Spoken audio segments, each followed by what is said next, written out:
కేసీఆర్ గారు మీరు రాహుల్ గాంధీ గారి గురించి మీరు తొందరపడి మాట జారీరు. మాట పోతే మాట రాదు కదా. మీ మాటకు మీకే విలువ లేదా? మీరేమన్నారు?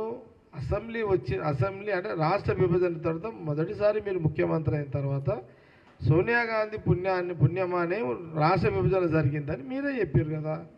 అంటే మీ మాటకు మీకే మీ మాటకు మీకే విలువ లేదా? అచ్చా, ఓకే. ఇప్పుడు నువ్వు రాహుల్ గాంధీ గారి గురించి ఒక మాట మాట్లాడినావు. నేను అడుగుతున్నా, రాహుల్ గాంధీ గారు ఆ రోజు ఇప్పుడు ఇదే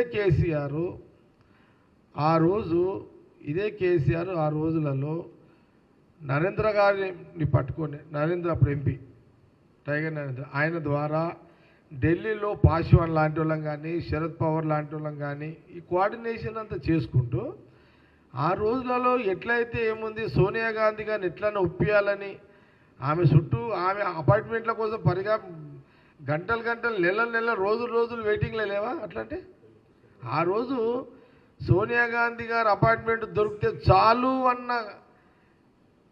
ఆమె అపార్ట్మెంట్ దొరికితే చాలు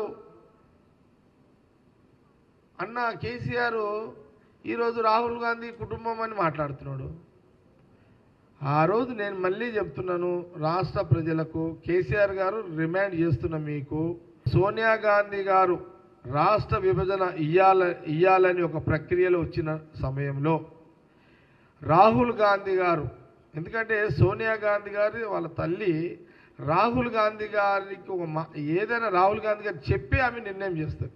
అయితే రాష్ట్ర విభజన సందర్భంలో రాష్ట్ర విభజన జరగాలి, తెలంగాణ ప్రజలు కోరుకుంటున్నారు, ఇక ఇద్దాము అని ఒక చర్చ జరుగుతున్న క్రమంలో ఆ రోజున రాహుల్ గాంధీ గారు సోనియా గాంధీ గారు రాహుల్ గాంధీ గారిని అడిగితే రాహుల్ గాంధీ గారు స్వయంగా తెలంగాణ ప్రజల కాంక్ష నెరవేరుస్తాము, ఇచ్చేయండి అని రాహుల్ గాంధీ గారు తెలంగాణ ఇవ్వండి అని సోనియా గాంధీ గారు చెప్పిన తర్వాతనే విభజన